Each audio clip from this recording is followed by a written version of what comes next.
नमस्कार विद्यार्थी मित्रांनो. विद्यावृक्ष अकॅडमीच्या ऑनलाईन प्लॅटफॉर्मवरती आपला सर्वांचं मनापासून स्वागत. आज आपण सायन्स हा विषय शिकणार आहोत.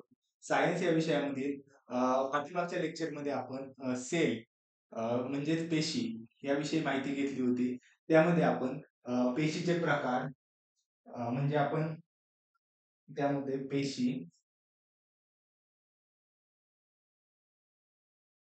पेशीची रचना, तिचे प्रकार, विविध शास्त्रज्ञ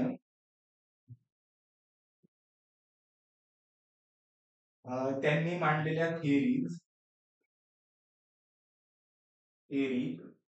तसेच त्यांनी काही लावलेले महत्वाचे शोध असतील याविषयी आपण चर्चा केली. तसेच पेशीमधील जे घटक असतात, पेशी अंगके असतात, सेल ऑर्गनेल्स असतात, याविषयी आपण विस्तृतपणे माहिती पाहिली होती गेल्या लेक्चरमध्ये.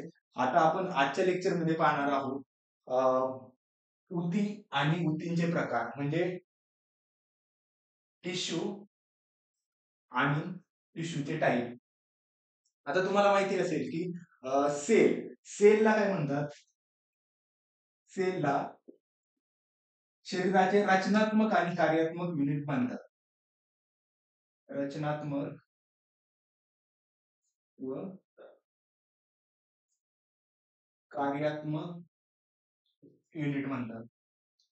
तसेच ऊती ज्या आहेत, ज्या अनेक सेल पासून म्हणजे ज्या काही सेल असतील अनेक, त्या अनेक सेल पासून जे काही बनतं त्याला ऊती असं म्हणतात.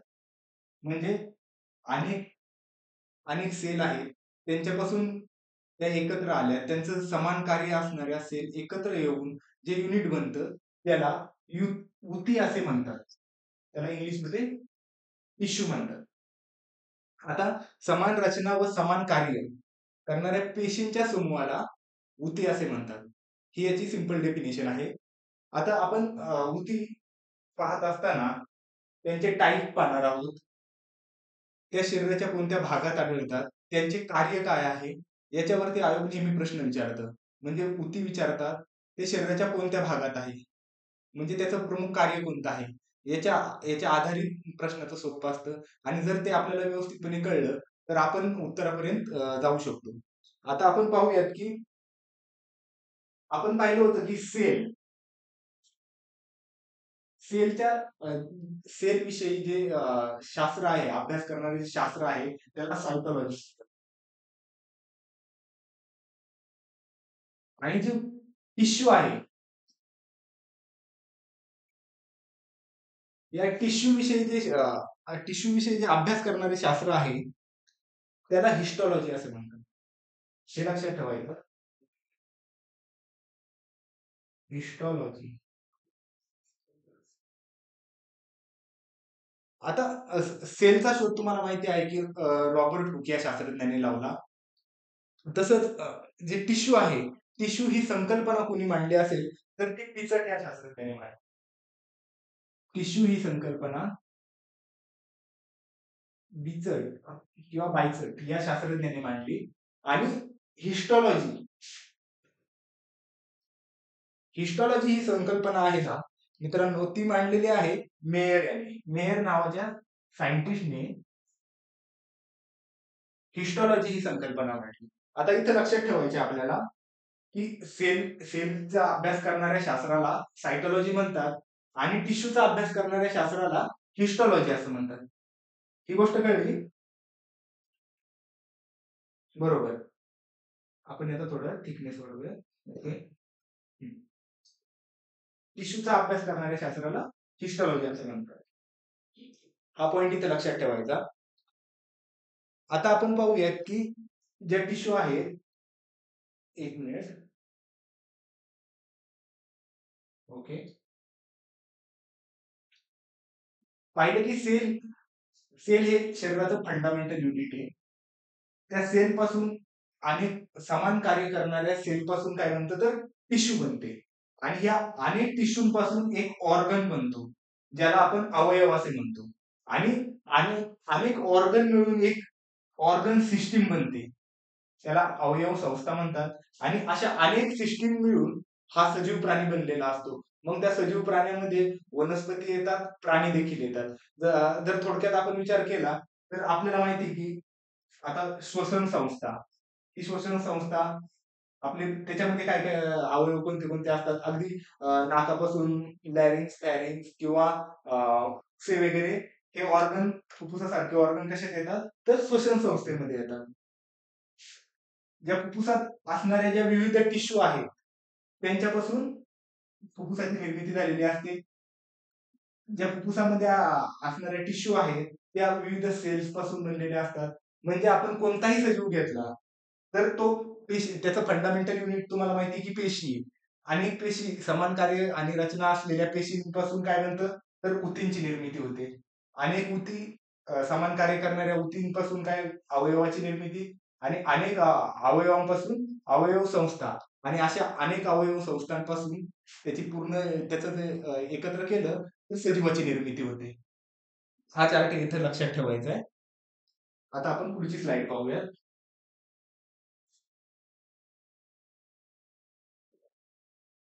आता जर ऊती आहेत त्याच्या प्रामुख्याने सजीवांमध्ये दोन प्रकार पडतात, म्हणजे ढोबळ मानाने जे प्रकार पडतात ते म्हणजे प्राणी आणि वनस्पती. आता एक गोष्ट अशी आहे की प्राण्यांमध्ये ज्या ऊती आहेत त्यांची रचना आणि कार्य ही वनस्पतीमध्ये असणाऱ्या ऊती आणि वनस्पतीमध्ये असणाऱ्या सेल्स असतील किंवा ऊती असतील ह्याच्यापेक्षा डिफरंट आहे. त्यामुळं प्राणी, जे प्राणी ऊती आहे त्यांचे दोन विभाग पडतात, दोन प्रकार पडतात. पहिला प्रकार आहे सरळ ऊती, ज्याला आपण इंग्लिशमध्ये सिंपल टिश्यू म्हणतो, आणि दुसरा आहे जटिल ऊती, त्याला कॉम्प्लेक्स टिश्यू म्हणतो. आता हे जे प्रकार पडले हे कशावरून पडले तर त्या ऊतींची रचना कशी आहे आणि त्यांची कार्य कशी आहे याच्यावरून प्रामुख्याने हे प्रकार पडलेले आहेत.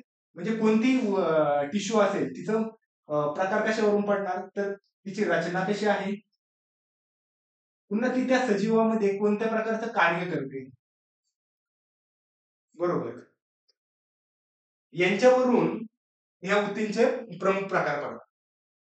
आता ढोबळ मनाने अभ्यास करत असताना एक गोष्ट कायमस्वरूपी लक्षात ठेवायची, ती म्हणजे एक ब्रॉड पॅनोरामावरती तुम्हाला गोष्टींकडे पाहायची सवय लावून घ्यायची. म्हणजे हा चार्ट जर तुम्ही पाहिला तर तुम्हाला एक गोष्ट क्लिअर झाली की प्राणी ऊतीचे प्रमुख दोन प्रकार पडतात. कशाच्या आधारावर, रचना आणि कार्याच्या आधारावर. ते म्हणजे सरळ ऊती, ज्याला सिंपल टिश्यू म्हणतात. दुसरं म्हणजे कॉम्प्लेक्स टिश्यू. आता सरळ, ज्या सिंपल टिश्यू आहे त्याला इपिथेलियल टिश्यू म्हणतात, आणि त्याचे प्रकार पडतात म्हणजे सिंपल, सिंपल स्क्वॅमस, पुन्हा स्ट्रॅटिफाईड म्हणजे सरळ पट्टकी, स्तरित पट्टकीय, स्तंभीय अभिस्तर, रोमक स्तंभीय, आणि घनाभिरू अभिस्तर, ग्रंथील अभिस्तर. म्हणजे एक गोष्ट लक्षात आली की या ज्या सिंपल टिश्यू आहे त्याच्यामध्ये मुख्यतः इपिथेलियल टिश्यू समाविष्ट होतात, आणि त्या इपिथेलियल टिश्यूचे हे जे प्रकार आहेत, हे 6 हे त्याचे प्रकार आहेत. असं कंपार्टमेंटलायझेशन करायचं लक्षात ठेवताना, म्हणजे कन्फ्युजन कमी होतं. म्हणजे आयोगाने पाठीमागे एक प्रश्न विचारला होता की ब्लड हे कनेक्टिव्ह टिश्यूचं एक्झाम्पल आहे, असं एक स्टेटमेंट मध्ये वाक्य आलं होतं. जर आपल्याला हे जर ही चौकट आपली क्लिअर असेल, जर आपल्याला परफेक्ट माहिती असेल की इपिथेलियल टिश्यू कोणते आहे, या सरळ सिंपल टिश्यू मध्ये येतात. कॉम्प्लेक्स टिश्यू मध्ये 3 प्रकार पडतात, ते म्हणजे कनेक्टिव्ह टिश्यू, मस्क्युलर टिश्यू आणि एक्सोस टिश्यू. आता कनेक्टिव्ह टिश्यू मधील उपप्रकार कोणते पडतात तर ते आहेत बोन्स असतील, ब्लड असेल, लिगामेंट्स, टेंडॉन, कार्टिलेज, विरल ऊती आणि ऍडिपोस टिश्यू. म्हणजे हे झाले कशाचे कनेक्टिव्ह टिश्यूचे उपप्रकार. हे ब्रॉडर ब्रॉडर पिक्चर आपल्या कायम डोक्यात असलं पाहिजे. हे जर आपल्या डोक्यात असलं तर प्रश्न चुकत नाही आणि आपलं कन्फ्युजन कमी होतं. तर आपण आता हे जे प्राणी टिश्यू आहे, जे अॅनिमल मध्ये ज्या प्रमुख टिश्यू आढळतात त्याचे उपप्रकार वन बाय वन पाहूयात, त्यांचे एक्झाम्पल पाहूयात, ते त्या प्राण्याच्या कोणत्या अवयवामध्ये असतात, त्याचं तिथं कार्य कोणतं असतं हे आपण पाहणार आहोत. पुढची स्लाइड पाहूया. आता आपण पाहिलं की प्राणी ऊतीचे मुख्य दोन प्रकार पडतात. पहिलं होतं सिंपल टिश्यू, दुसरं आहे कॉम्प्लेक्स टिश्यू. आता हे प्रकार पाहत असताना सिंपल ऊती म्हणजे काय, की या फक्त एकाच प्रकारच्या पेशीपासून बनलेल्या असतात. म्हणजे या सिंपल ऊती ज्या आहेत ज्यांना आपण सरळ ऊती म्हणतो, त्या एकाच प्रकारच्या पेशींपासून बनलेल्या असतात.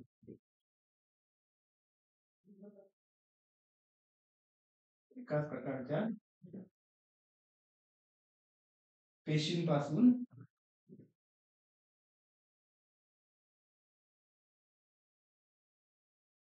बनलेल्या असतात. एक गोष्ट लक्षात आली, की ज्या सिंपल टिश्यू आहेत त्या एकाच प्रकारच्या म्हणजे एकाच टाईपच्या सेल पासून बनलेल्या असतात. आणि ज्या कॉम्प्लेक्स दुसरा प्रकार आहे की ज्या जटिल ऊती ज्याला आपण कॉम्प्लेक्स टिश्यू म्हणतो, त्या कशा बनलेल्या असतील तर विद्यार्थी मित्रांनो एक्झॅक्ट याच्या अपोजिट म्हणजे अनेक प्रकारच्या किंवा एकापेक्षा अधिक प्रकारच्या पेशींपासून किंवा सेल पासून बनलेल्या ऊतींना आपण कॉम्प्लेक्स टिश्यू असं म्हणतो. म्हणजे एक मुद्दा लक्षात आला, त्या ज्या सिंपल टिश्यू आहेत ज्यांना आपण सरळ ऊती म्हणतो, ह्या एकाच प्रकारच्या म्हणजे एकाच टाईपच्या किंवा एकच कार्य करणाऱ्या पेशींपासून बनलेल्या असतात. तर ज्या कॉम्प्लेक्स टिश्यू आहेत ह्या एकापेक्षा जास्त प्रकारच्या पेशींपासून बनलेल्या असतात. आता याच्यामध्ये आपण पाहिलं की जी सिंपल टिश्यू आहे त्याच्यामध्ये मुख्यतः अभिस्तरीय ऊतींचा समावेश होतो. याचं डायग्राम आपण इथं पाहू शकतो. आणि जे जटिल ऊती आहे, कॉम्प्लेक्स टिश्यू आहे, त्याचे प्रकार आहेत की त्याचे उपप्रकार म्हणजे स्नायू ऊती, चेता ऊती आणि कनेक्टिव्ह टिश्यू म्हणजे ज्याला आपण संयोजी ऊती असं देखील म्हणतो. हे त्याचे उपप्रकार आहे. आणि ही जी डायग्राम आहे ही बेसिक डायग्राम आहे एका प्राणी ऊती ज्या प्रकारची आहे त्याची सगळ्यांना रिप्रेझेंट करणारी एक डायग्राम आहे. ही आहे सिंपल टिश्यू आणि कॉम्प्लेक्स टिश्यूच्या ह्या उरलेल्या 3 डायग्राम.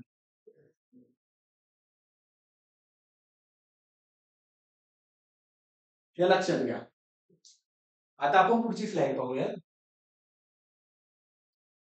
आता सिंपल टिश्यू जी सरळ ऊती आहे त्या त्यामध्ये समाविष्ट होणारा घटक म्हणजे इपिथेलियल टिश्यू किंवा अल्टरनेटिव्ह असं वापरलं जात नाही, पण लक्षात ठेवायसाठी सांगतो की ज्या सरळ ऊती आहे त्यांना इपिथेलियल टिश्यू म्हणून तुम्ही लक्षात ठेवा, कारण हाच त्याचा मुख्य प्रकार आहे. आणि या इपिथेलियल टिश्यू मध्ये त्याचे उपप्रकार पडतात. खाली आपण जर गेलो पुढे तर त्याचे इपिथेलियल टिश्यूचे वेगवेगळे उपप्रकार पडतात. आता ज्या ह्या अभिस्तर टिश्यू आहे या गाठीवाटीने एकमेकांना चिकटून असतात. गाठीवाटीने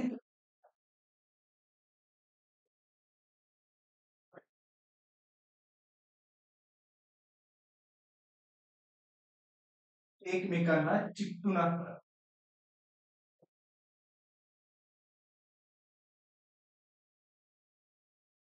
म्हणजे अभिस्तर ऊतींची तुम्ही जर रचना पाहिली तर ते एकमेकांना अशा चिकटून आणि दाटीवाटीने अशा कॉम्पॅक्ट झालेल्या असतात.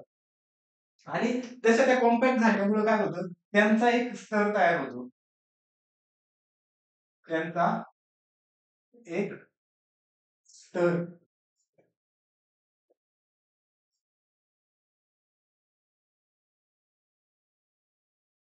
कारण आपण पहिल्यांदाच पाहिलं की जे टिश्यूचे जे प्रकार पाडलेले आहेत ते त्याची जी रचना ज्या प्रकारे झालेली आहे किंवा रचना आहे त्या प्रकारे आपण त्याचे प्रकार पाडलेले आहेत. तर अभिस्तर ऊतीमध्ये काय होतं की त्या दाटीवाटीने एकमेकांना चिकटून असतात आणि त्यामुळे त्यांचा एक स्तर तयार होतो. आणि यांचं प्रमुख कार्य काय आहे तर शरीरातील अवयवांचे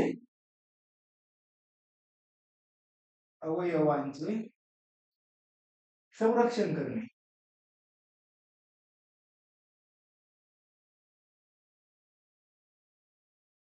म्हणजे बऱ्याच ऊतींचं हे कार्य आहे बरं का मित्रांनो, की अ, अवयवांचे जे महत्वाचे इसेन्शियल ऑर्गन आहे शरीराचे, महत्वाचे अवयव आहे, त्याचे बाह्य धक्क्यापासून किंवा इतर याच्यापासून शरीराचं किंवा त्या अवयवांचं रक्षण करणं हे टिश्यूचं प्रमुख कार्य येतं मित्रांनो.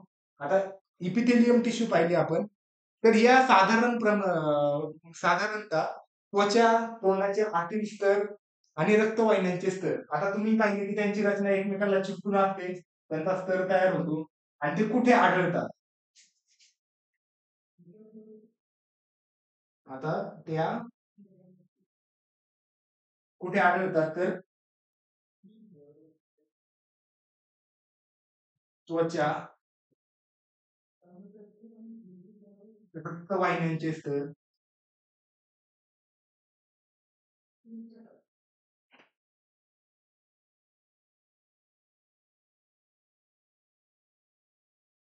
म्हणजे त्वचेचा स्तर असेल, रक्तवाहिन्यांचे स्तर असेल किंवा तोंडाच्या आतील स्तर किंवा तोंडाच्या आतमध्ये जी त्वचा आहे, तिचे जे मसल आहे त्याचे जे स्तर आहेत हे एपिथेलियम टिश्यू पासून बनलेले असतात. आता आपण पाहिलं की त्यांची रचना कशी आहे, त्यांचं कार्य काय आहे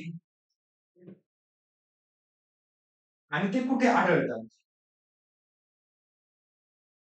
आता ही गोष्ट काय लक्षात ठेवायची की या आपण करताना या तिन्ही गोष्टी प्रत्येक याच्या टॉपिकच्या या तीन गोष्टी माहिती पाहिजे आपल्याला. आणि प्रश्न साधारणतः इथे पडतात की ते कुठे आढळतात याच्यावरती. आता आपण पाहूयात अभिस्तर ऊतीचे प्रकार. आता अभिस्तर ऊतीचा पहिला प्रकार आहे सरळ पट्टकी ऊती, ज्याला इंग्लिशमध्ये सिंपल स्क्वॅनम एपिथेलियम टिश्यू असं म्हणतात. दुसरा आहे स्तरित पट्टकीय ऊती, ज्याला स्ट्रॅटिफाईड स्क्वॅनम असे म्हणतात. आणि तिसरा आहे कॉल्युमनार इपिथेलियम, ज्याला स्तंभित अभिस्तर असे म्हणतात. चौथा आहे चौथा प्रकार पाहायचा रोमक स्तंभीय अभिस्तर. पाचवा प्रकार आहे घनाभिरूप अभिस्तर आणि सहावा प्रकार आहे ग्रंथीन अभिस्तर. आता या आधीच्या आपण वन बाय वन पाहूया, त्यांची रचना पाहूया आणि त्या कुठे आढळतात हे पाहूया. आता जे सरळ पट्टकी ऊती आहे, ज्याला आपण सिंपल स्क्वॅनम इपिथेलियम टिश्यू असं म्हणतो, या बारीक असतात, आकाराने चपट्या असतात आणि त्या प्रामुख्याने रक्तवाहिन्यांमध्ये आढळतात. म्हणजे रक्तवाहिन्या ज्या असतात त्या या सरळ पट्टकीय ऊतींपासून बनलेल्या असतात.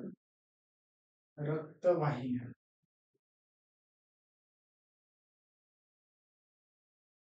आता रक्तवाहिन्या याच्यापासून बनलेल्या असतात म्हणजे यांची रचना कशी असणार?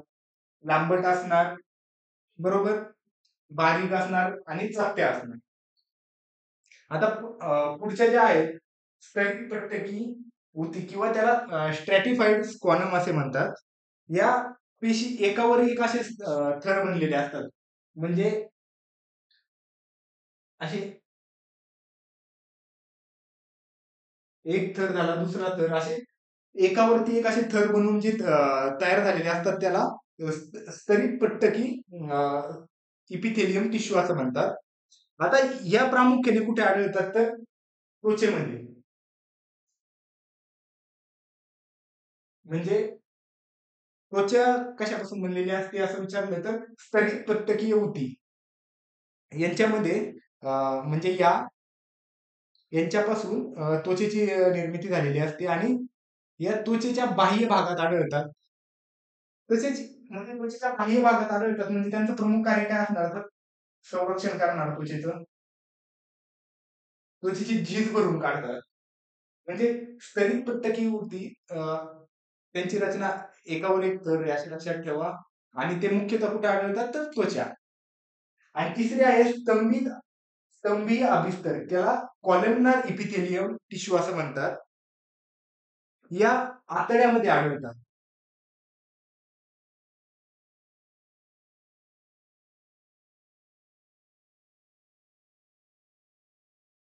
आता या पेशींची रचना आहे ना लांबट स्वरूपाची असते आणि या आतड्याच्या आतील स्तरामध्ये आढळतात. आता अभिस्तर प्रवृत्तीचे आपण 6 प्रकार आहे. त्याचा पहिला सरळपट्टकी, त्या कुठे आढळतात तर रक्तवाहिन्यांमध्ये. दुसरा स्तरित पट्टकी, त्या कुठे आढळतात तर त्वचेमध्ये. तिसरा म्हणजे स्तंभित अभिस्तर, त्या कुठे आढळतात तर आतड्यामध्ये. आता आपण त्याचा चौथा प्रकार पाहूया. चौथा उपप्रकार तो म्हणजे रोमक स्तंभीय अभिस्तर. आता सिलिएटेड कॉल्युमनार इपिथेलियम टिश्यू. आता ज्या रोमक स्तंभीय अभिस्तरकृती आहे या मुख्यतः श्वसन नलिका,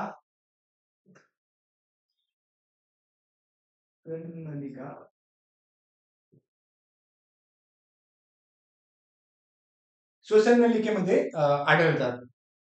आता जे म्युकस जे असतं हे रोमकांच्या हालचालीमुळे म्युकस आणि हवा पुढे ढकलायचं कार्य आहे ना, या सिलिएटेड म्हणजे समजा असं एक फॉर एक्झाम्पल बाबा केसांसारखे यांची रचना असते. या म्युकस आणि हवेला पुढे ढकलायचं कार्य करतात. म्हणून या प्रामुख्याने श्वसन जे मार्ग आहे, श्वसन नलिका आहे त्याच्यामध्ये या प्रामुख्याने आढळतात. आता पुढचा हा झाला चौथा प्रकार. आपण इपिथेलियम टिश्यूचा पाहतोय.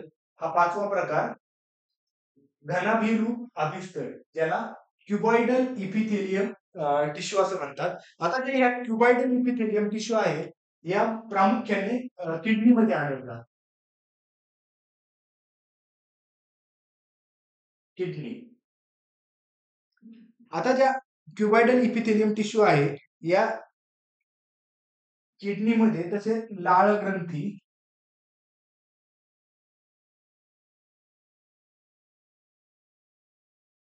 किडनी बरोबर लाळ ग्रंथीमध्ये देखील या क्युबॉइडल इपिथेलियम टिश्यू आढळतात.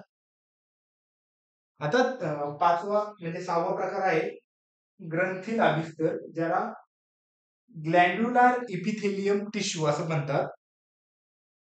आता ज्या ग्रंथील अभिस्तर टिश्यू आहे या ऊतीच्या आतल्या बाजूला आहे ना, यांच्या म्हणजे यांच्या आतल्या बाजूला घड्या पडलेल्या असतात अशा. आणि त्या घड्या पडल्यामुळं काय होतं की असा बहुपेशीय ग्रंथी तयार होतात तिथं. आणि ह्या प्रामुख्याने ना त्वचा म्हणजे आपल्याला जो घाम येतो त्याच्यामध्ये यांचा प्रमुख रोल असतो. ज्या ग्रंथी म्हणजे ज्या विविध ग्रंथी आहेत, ज्या घाम असेल, म्युकस स्रवणारे जे पदार्थ आहेत म्युकस सारखे ते स्रवणाऱ्या ज्या ग्रंथी आहेत यांच्यामध्ये प्रामुख्याने कोणत्या टिश्यू असतात तर ते असतात ग्रंथी, ज्यांना आपण ग्रॅन्युलर इपिथेलियम टिश्यू असं म्हणतो. आता आपण पाहिलं काय की इपिथेलियम टिश्यू त्याचे 6 उपप्रकार पडतात. आणि ते शरीराच्या कोणत्या भागात त्या ज्या ऊती आहेत त्या शरीराच्या प्रामुख्याने कोणत्या भागात आढळतात हे आपल्याला इथं जाणीवपूर्वक लक्षात ठेवायचे. आता आपण पुढची स्लाइड घेऊया. आता जो प्राणी पेशीतला प्राणी ऊतीतला जो पुढचा प्रकार आहे प्रमुख प्रकार तो आहे कॉम्प्लेक्स टिश्यू. आता ह्या ज्या कॉम्प्लेक्स टिश्यू आहे ज्यांना जटिल ऊती असे म्हणतात, यांना कॉम्प्लेक्स का म्हणतात हे आपण पाहिलं होतं की ह्या एकापेक्षा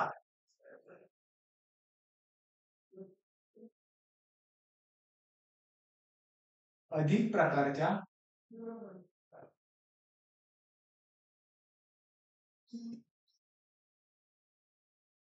पेशींपासून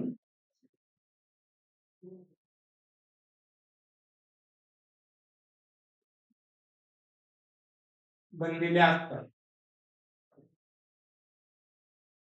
तुम्ही पाहिलं मगाशी की जे सिंपल टिश्यू आहे त्या एकाच प्रकारच्या पेशींपासून बनलेल्या असतात.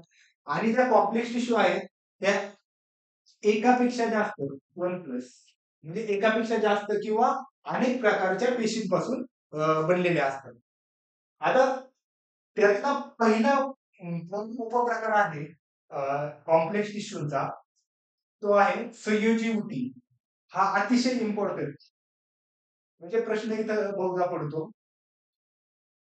ज्याला आपण इंग्लिश मध्ये कनेक्टिव्ह टिश्यू. आता कधी कधी प्रश्न विचारताना आयोग काय करतं की सायन्स मध्ये काय करतं की असं संयोजी ऊती मराठीतून ट्रान्सलेशन करत नाही.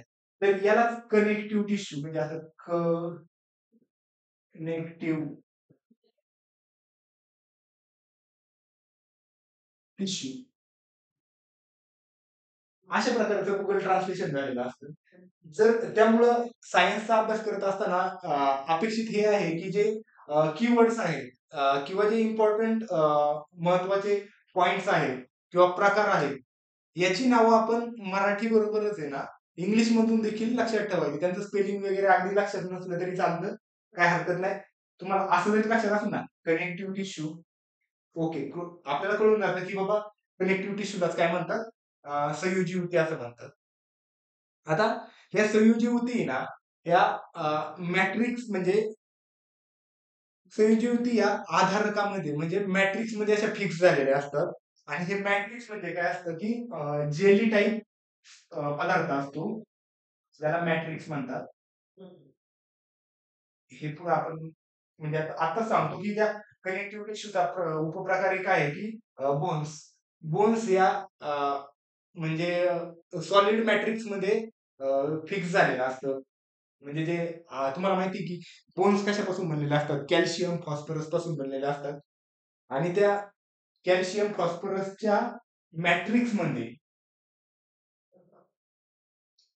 कॅल्शियम आणि फॉस्फरसच्या मॅट्रिक्समध्ये ह्या टिश्यू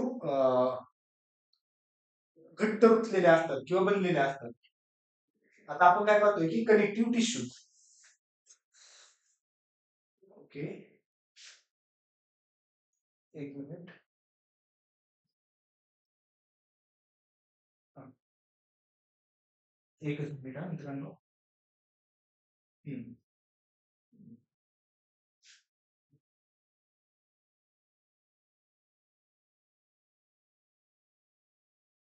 कनेक्टिव्ह टिश्यू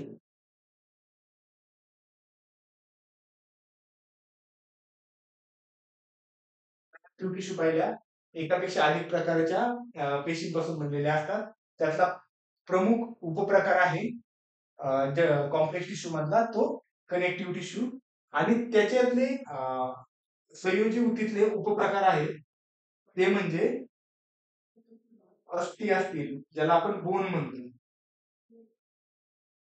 एक मिनिट, हे थोडं झालंय.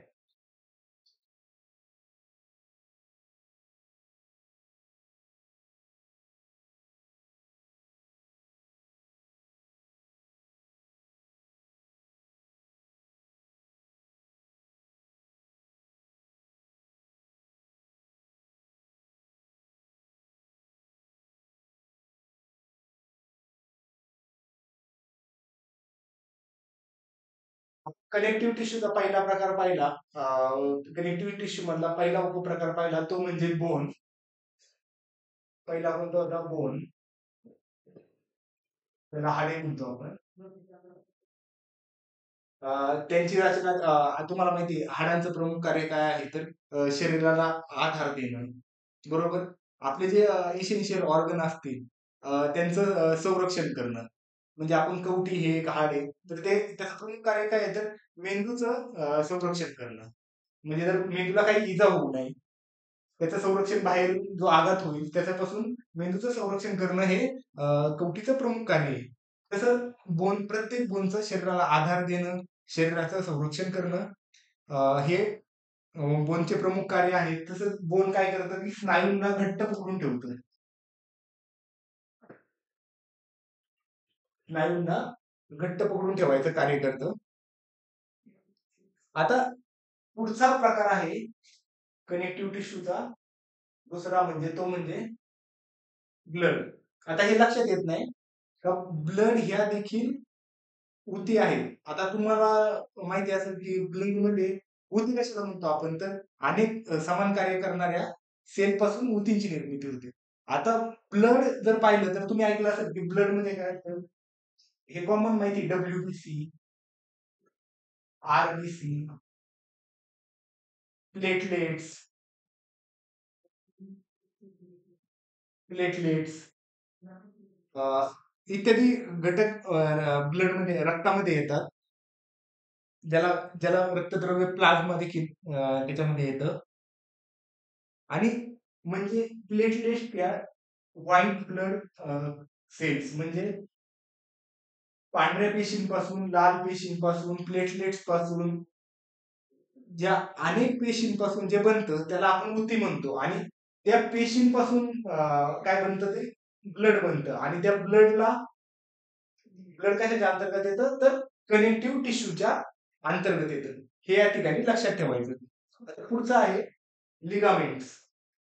आता लिगामेंटचं कार्य काय आहे, की लिगामेंटचं प्रमुख कार्य काय आहे, की दोन हाडांना जोडणे. हाडांना जोडणे. लिगामेंट म्हणजे गुडघ्यामध्ये मुख्यतः म्हणजे तुम्हाला माहिती असेल की जी गुडघ्याची वाटी आहे, त्याच्या तिथं जे स्नायू असतात ते आपले जे जे दोन म्हणजे फिमर बोन आहे आणि खालचा कोणता म्हणजे पायाचे जे खालची दोन हाडं आहेत आणि वरचा फिमर बोन यांना जे दोन स्नायू जोडतात ते त्याला आपण लिगामेंट असं म्हणतो. दोन हाडांना जोडायचं काम लिगामेंट करतं. आणि हे लिगामेंट अतिशय लवचिक असतं. लवचिक आणि मजबूत.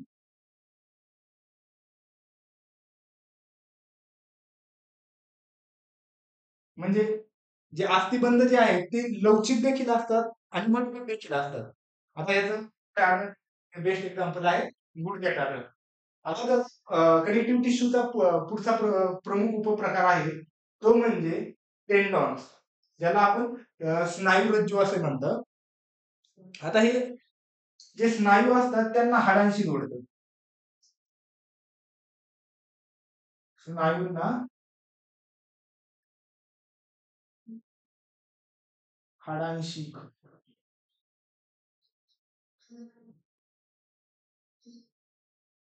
म्हणजे स्नायूंना हाडांशी जोडायचं कार्य कोण करतं, तर स्नायुरज्जू करतात.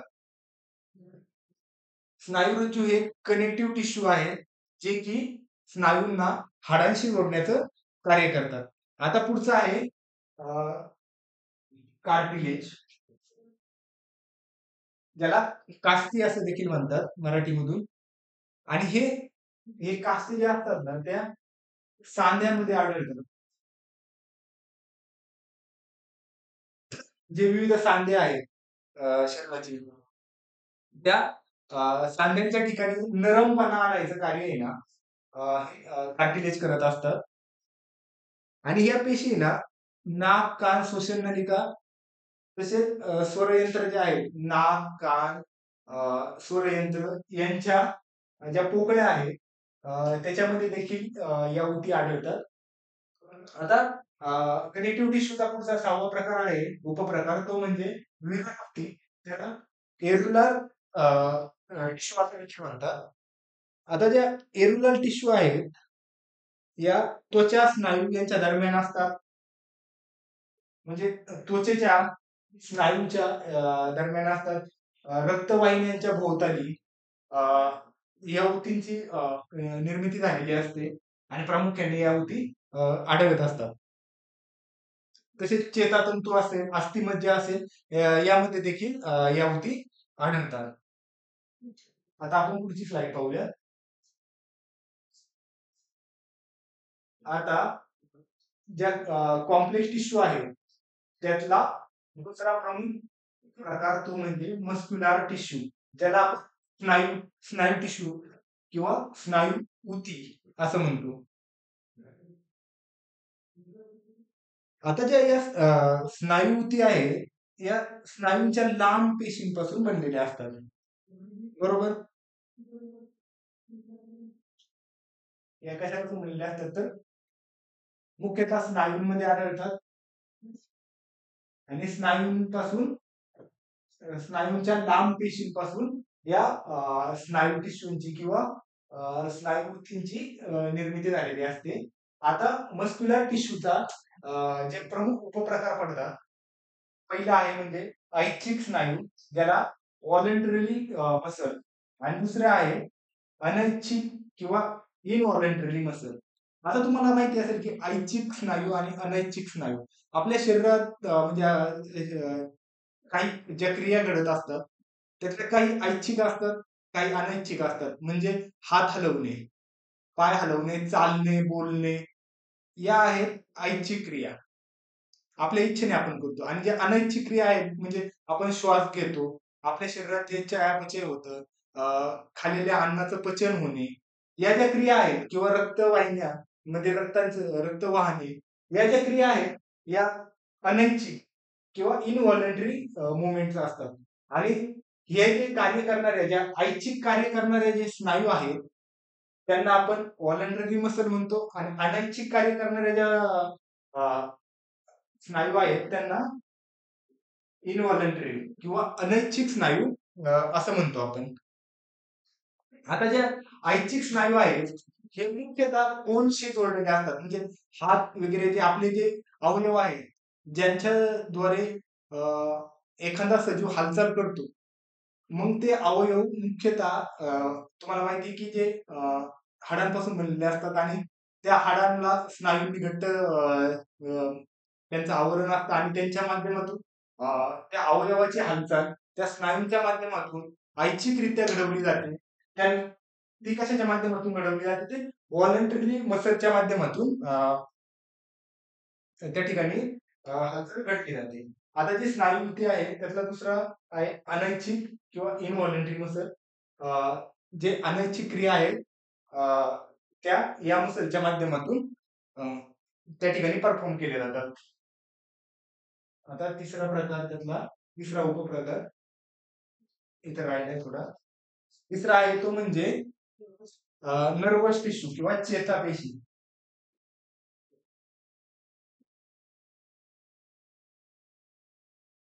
या चेतन नर्वस टिश्यू ज्या आहेत या काय करतात की ज्या संवेदना आहेत आपल्या शरीराला किंवा विविध अवयवांना ज्ञानेंद्रियांना ज्या जाणवणाऱ्या संवेदना आहेत त्या मेंदूकडे पोहोचवण्याचं कार्य ज्या पेशींच्या माध्यमातून किंवा पेशी समूहांच्या ऊतींच्या माध्यमातून घडतं ते असतात चेतापेशी.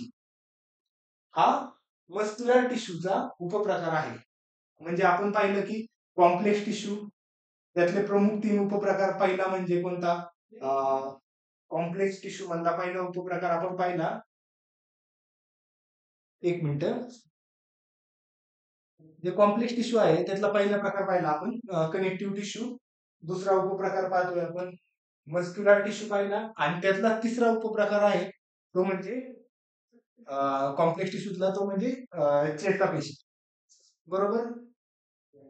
या आतापर्यंत आपण ज्या पाहिल्या होत्या त्या प्राणीमुखी होत्या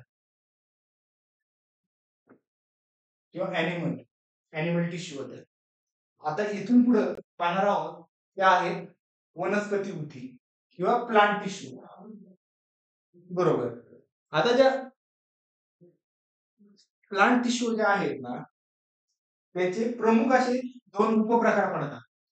पहिला मुख्य उपप्रकार आहे विभाजी ऊती आणि दुसरा आहे स्थायी ऊती.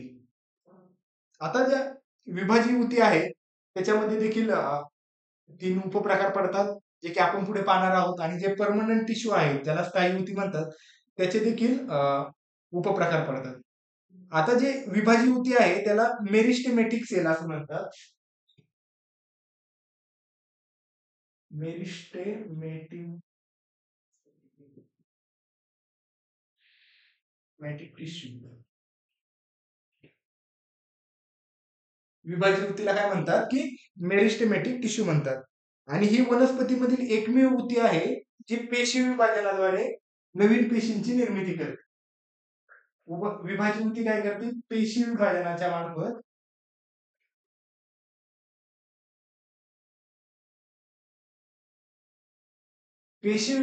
मार्फत नवीन पेशींची निर्मिती कोण करतं? ते विभाजी ऊती करते. आणि जी स्थायी ऊती आहेत त्या काय करतात की पेशी ह्या पण आहे ना ज्या स्थायी ऊती आहेत ह्या पण पेशी विभाजनापासूनच तयार झालेल्या असतात. परंतु एकदा पेशी विभाजन झालं आणि पेशी विभाजनाची प्रक्रिया थांबली की या स्थायी ऊती ना एक विशिष्ट प्रकारचं कार्य करतात, आणि त्या कार्यावरून या स्थायी ऊतींचा हा प्रकार पडलेला आहे. आता आपण पाहिलं की वनस्पती ऊतीचे ऊतीचे दोन प्रमुख प्रकार. पहिला म्हणजे विभाजी ऊती, ज्याला मेरिस्टेमॅटिक सेल म्हणतात, मेरिस्टेमॅटिक टिश्यू म्हणतात. आणि दुसरं आहे स्थायी ऊती, ज्याला परमनंट टिश्यू असं देखील असं म्हणतात. आता हा ब्रॉडर पिक्चर, जसं प्राणी टिश्यूचा आपण पाहिला होता, अॅनिमल टिश्यूचा, तसं प्लांट टिश्यूचा देखील हा ब्रॉडर पिक्चर आपल्याला लक्षात ठेवायचा आहे की मेरिस्टेमॅटिक टिश्यूच्या उपप्रकार कोणते आहेत किंवा त्याचे प्रकार कोणते आहेत आणि परमनंट टिश्यूचे कोणते उपप्रकार पडतात, मुख्य दोन कोणते पडतात, सिंपल आणि कॉम्प्लेक्स. आणि सिंपलचे पुन्हा जे 6 उपप्रकार पडतात ते लक्षात ठेवायचे. आणि जे कॉम्प्लेक्सचे आहेत त्याचे झायलेम आणि फ्लोएम म्हणजे जलवाहिनी आणि रसवाहिनी हे उपप्रकार पडतात. हे लक्षात घ्या. हे ब्रॉडर पिक्चर लक्षात ठेवायचं. आणि नोट्स काढताना देखील अशाच या स्वरूपात काढायचे, जास्तीत जास्त स्वरूपात, की तुम्हाला टी डायग्रामच्या स्वरूपात काढता आलं पाहिजे. कोणता उपप्रकार कशाचा आहे, तो कशाच्या अंतर्गत येतो, पुन्हा इतर घटक कोणते आहेत, त्याचे कार्य वगैरे इथल्या इथं शॉर्ट मध्ये ऍड करायचं. आणि एक पिक्चर मेमरी आपली तयार होते, म्हणजे नोट्स पण लवकर रिवाइज होतात आणि सगळा डाटा अख्ख्या टॉपिकचा एका जागी कंपाईल होतो. आणि काही पीवायक्यू जर आपल्याला तिथं विचारलेला असेल तर क्वेश्चन म्हणून तिथं हायलाइट करणे, किंवा आता समजा स्केल काय मग याच्यावरती समजा प्रश्न विचारला गेला असला, सपोज असं की नारळाची जी करवंटी असते ती किंवा बियांचे कवच कशापासून बनलेले असते, तर स्केल दृढ होतील असेल तर तिथे असं क्वेश्चन ठेवायचं. आपल्या लक्षात आलं पाहिजे की याच्यावरती पीवायक्यू विचारला गेलेला आहे. तर आता आपण जे प्लांट टिश्यू आहे त्याचे वन बाय वन आपण पाहणार आहोत. प्लांट टिश्यू, त्याचे प्रकार, त्याची कार्य आणि त्या कुठे आढळतात. अ, पहिलं आहे विभाजी ऊती, ज्याला मेरिस्टेमॅटिक टिश्यू म्हणतात. आता जे मेरिस्टेमॅटिक टिश्यू आहे त्याचे प्रमुख 3 उपप्रकार पडतात. पहिला आहे प्ररोह विभाजी ऊती, याला ॲपिकल मेरिस्टेम म्हणतात. दुसरा आहे पार्श्वविभाजी ऊती, त्याला लॅटरल मेरिस्टेम म्हणतात. तिसरा आहे आंतरीय विभाजी ऊती, त्याला इंटरकॅलरी मेरिस्टेम म्हणतात. आता जे प्ररोह विभाजी ऊती आहेत या खोडाच्या आणि मुळाच्या टोकाशी आढळतात. प्रामुख्याने खोड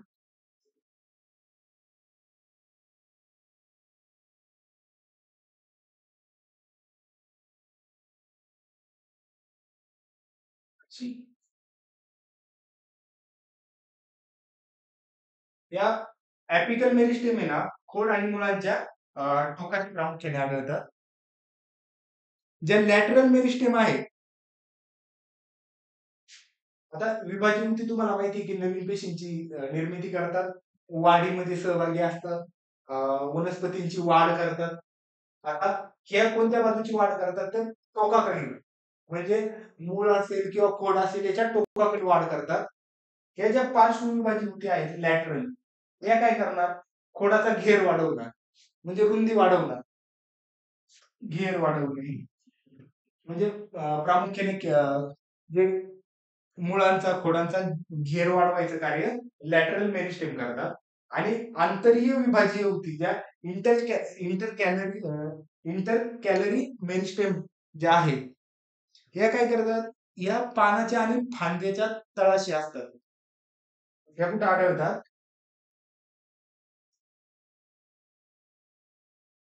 आणि फांद्या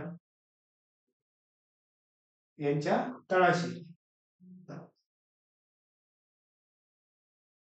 बरोबर.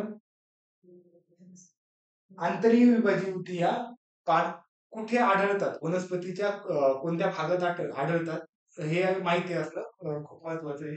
आपण पाहिलं की मेरिस्टेमॅटिक टिश्यू, त्याचे 3 उपप्रकार, apical meristem, lateral meristem, intercalary meristem. Apical meristem कुठे आढळतात तर जे मूळ किंवा खोड असेल त्याच्या टोकाच्या भागाला. पुन्हा दुसरं आहे लॅटरल मेरिस्टेम, हे कुठे आढळतं तर खोडाची जी रुंदी वाढवायचं ते कार्य करतं. आणि तिसरं इंटर कॅलरी, तर ते कुठं आढळतं ते पानाच्या किंवा खोडाच्या खालच्या भागात आढळतं. आता आपण पुढची स्लाइड पाहूया. त्याच्यामध्ये वनस्पती टिश्यूचा दुसरा मुख्य उपप्रकार तो म्हणजे परमनंट टिश्यू. आता परमनंट टिश्यूचे अजून काय उपप्रकार पडतात ते आपण वन बाय वन पाहूयात. त्यातला प्रमुख उपप्रकार आहे की सरळ स्थायी ऊती, ज्याला सिंपल ऊती म्हणतात. आता ज्या सरळ स्थायी ऊती असतात या एकाच प्रकारच्या पेशींपासून बनलेल्या असतात. एका प्रकारच्या पेशींपासून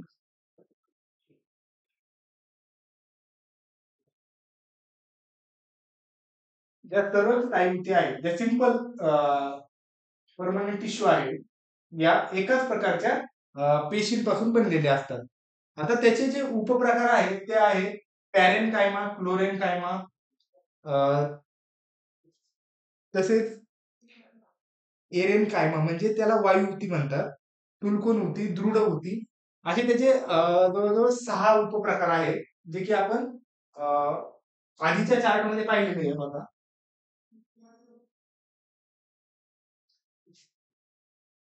आता आपण काय पाहतोय, परमनंट टिश्यू, त्यातल्या सरळ स्थायी ऊती आणि त्यातले उपप्रकार पाहणार आहे आपण वन बाय वन. ते कोणते?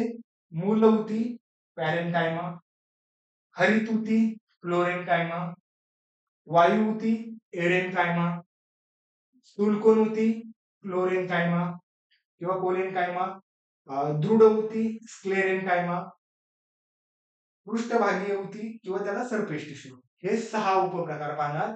आणि नंतर आपण स्थायी ऊतीचे जे स्थायी ऊतीचा प्रमुख उपप्रकार जो आहे कॉम्प्लेक्स टिश्यू, त्याचे उपप्रकार पाहणार. ही डायग्राम काय लक्षात ठेवायची, आता परमनंट टिश्यू म्हणजे आपण सरळ स्थायी ऊतीचे सिंपल परमनंट टिश्यूचं उपप्रकार पाहतोय पॅरेनकायमा, मूल ऊती.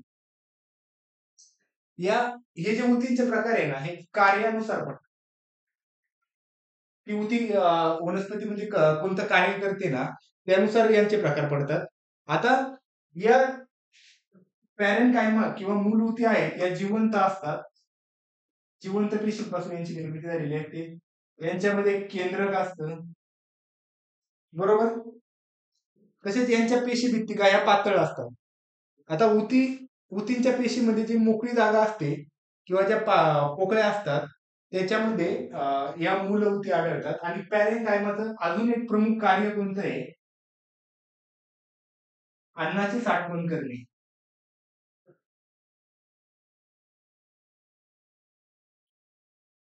अन्नाची साठवण कोण करतात, तर पॅरेनकायमा या अन्नाची साठवण करतात.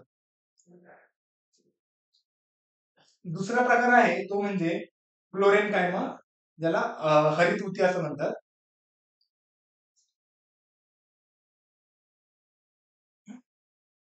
आता ज्या हरित ऊती आहे यांच्यामध्ये क्लोरोफिल पिगमेंट, त्याला हरित लवके म्हणतो आपण,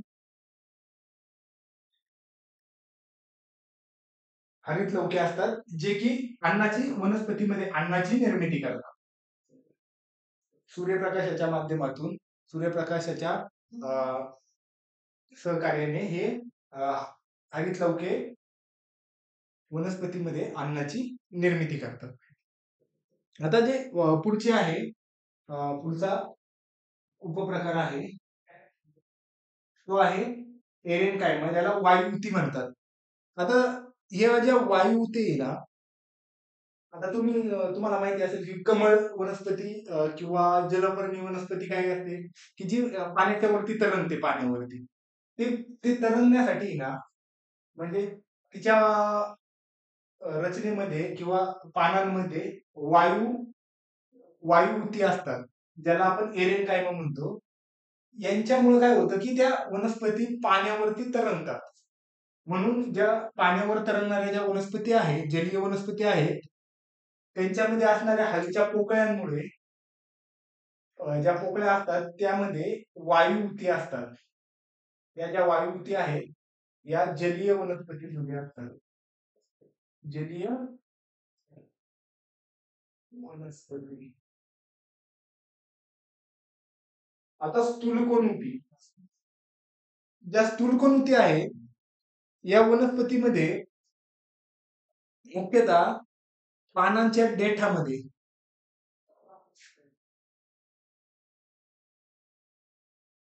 पानांचे देठ आहे त्यामध्ये या स्थूलकोनऊती आढळतात आणि या दृढ दृढ ऊती ज्याला स्क्लेरन कायमा म्हणतात. या ज्या बिया असतात बिया बियांचे जे आवरण वगैरे असतात त्याच्यामध्ये या स्क्लेरिन कायमा या बियांची आवरण ही स्क्लेरिन कायमांपासून बनलेली असतात आणि लिग्निनच्या थरांमुळे काय झालं याच्यामध्ये लिग्निन आढळलं. त्या लिग्निनच्या थरामुळे पेशी त्यांना दृढता प्राप्त झालेली असते आणि बियांची आवरण कठीण बनलेली असतात. आता पुढचा प्रकार उपप्रकार आहे तो म्हणजे सरफेस टिश्यू. सरफेस टिश्यू या वनस्पतीच्या बाहेरील पृष्ठभागावर आढळतात आणि ज्या वनस्पतीला बाहेरील पृष्ठभागावर आढळतात आणि वनस्पतीला आधार देण्याचं कार्य करतात. हे प्रमुख उपप्रकार होते. आता पुढची स्लाइड पाहूयात आपण. ती आहे कॉम्प्लेक्स परमनंट टिश्यू ज्याला जटिल स्थायू असे म्हणतात. आता जटिल स्थायू जलवाहिनी ज्याला झायलेम म्हणतात आणि फ्लोएम ज्याला रसवाहिनी म्हणतात असे दोन प्रमुख उपप्रकार पडतात. आता हे जलवाहिनीच्या बाबतीत आहे ना हे झायलेम फ्लोएम ही नावं लक्षातच ठेवा कारण कधी कधी आयोगित कधी कधी नाही बहुधा आहे ना हे जलवाहिनी असं ट्रान्सलेशन देतच नाही डायरेक्ट झायलेम असं देतं झायलेम आणि फ्लोएम. त्यामुळं ही नावं तर लक्षातच ठेवा कारण हे इम्पॉर्टंट आहे. ही काय करते झायलेम मधून काय होतं पाणी वनस्पतीची पाण्याची जी मुवमेंट असते ती झायलेमच्या माध्यमातून घडत असते. आता या झायलेमच्या बाबतीत झालं पाहायचं तर हे काय मृत पेशीपासून बनलेले असतात.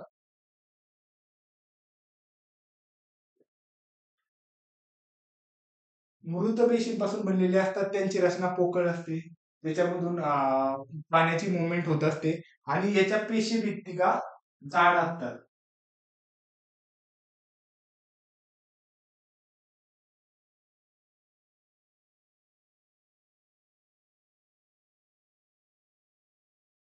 पेशी भित्तिका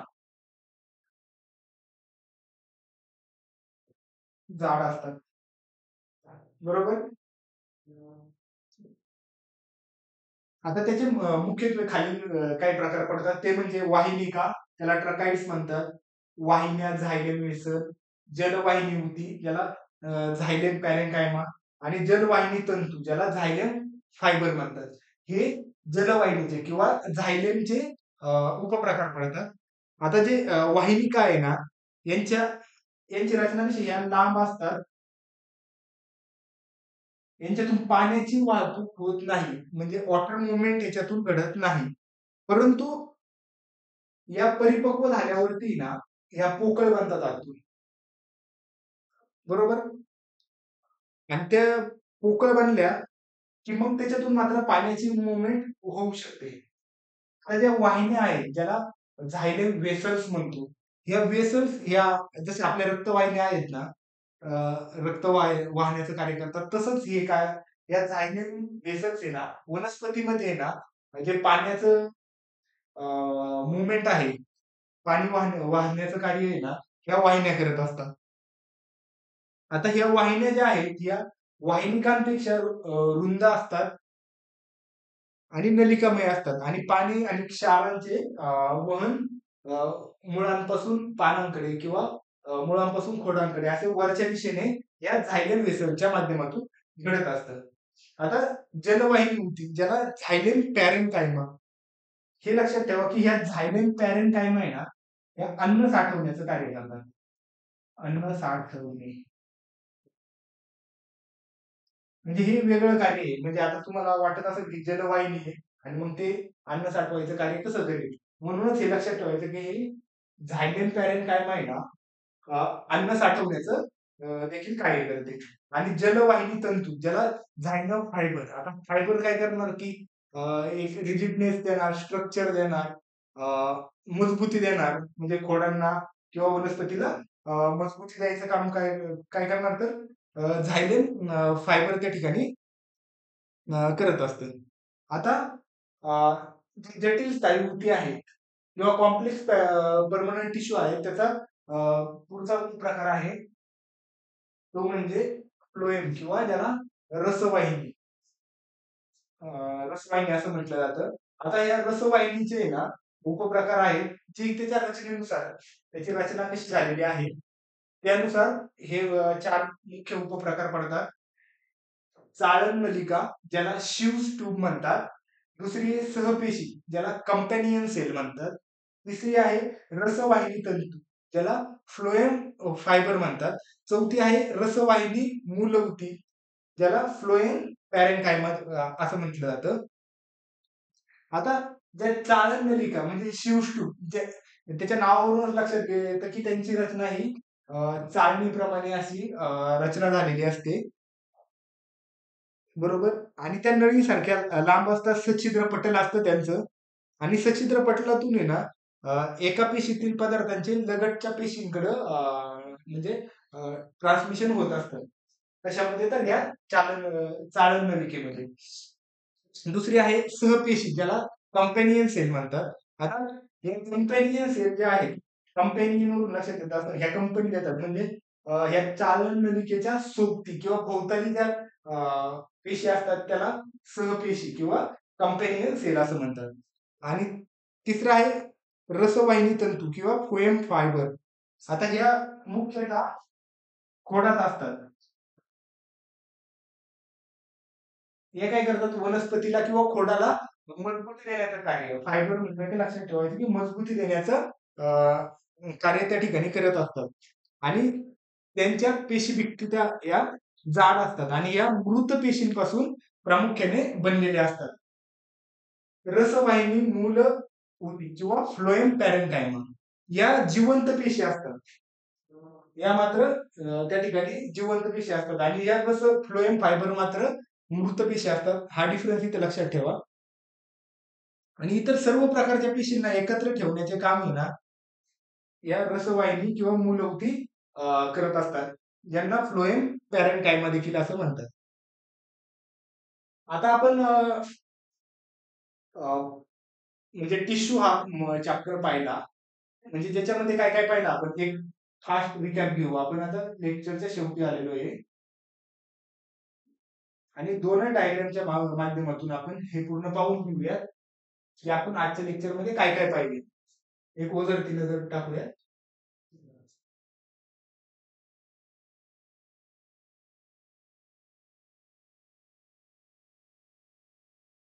एक मिनिट. आपण टिश्यू म्हणजे काय पाहिलं त्यांची रचना पाहिली पुन्हा ते सायंटिस्टची नावं पाहिली त्या संज्ञा कुणी बायचटनी दिल्या मेयरनी कशाची दिली त्यांच्या शास्त्राला हिस्टॉलॉजी असं म्हणतात हे पाहिलं आणि ऊतींचे दोन प्रमुख प्रकार पाहिले. प्राणी ऊतीमध्ये असणाऱ्या सिंपल टिश्यू मध्ये येणाऱ्या सिंपल स्क्वानम स्तरित पट्टकी स्तंभीय अभिस्तर रोमकीय स्तंभीय घनाभिरूप ग्रंथी त्या कोणत्या अवयवामध्ये आढळतात त्यांचं कार्य काय आहे रचना काय आहे ते पाहिली. पुन्हा कॉम्प्लेक्स टिश्यू पाहिल्या त्यांचे प्रमुख उपप्रकार पाहिले कनेक्टिव्ह टिश्यू मस्क्युलर टिश्यू आणि नर्वस टिश्यू. आणि हे जे कनेक्टिव्ह टिश्यू आहे त्याच्यामध्ये येणारे जे उपप्रकार आहेत जसे की हाडे असतील कार्टिलेज असेल रक्त असेल स्नायू रज्जू कास्ती विरलूती हे त्याचे प्रमुख उपप्रकार पाहिले. म्हणजे ही हा फ्लो चार्ट आहे ना प्राणीऊतीचा एक लक्षात ठेवायचा आणि अलॉंग विथ दॅट ज्या वनस्पती ऊतीचा जो चार्ट आहे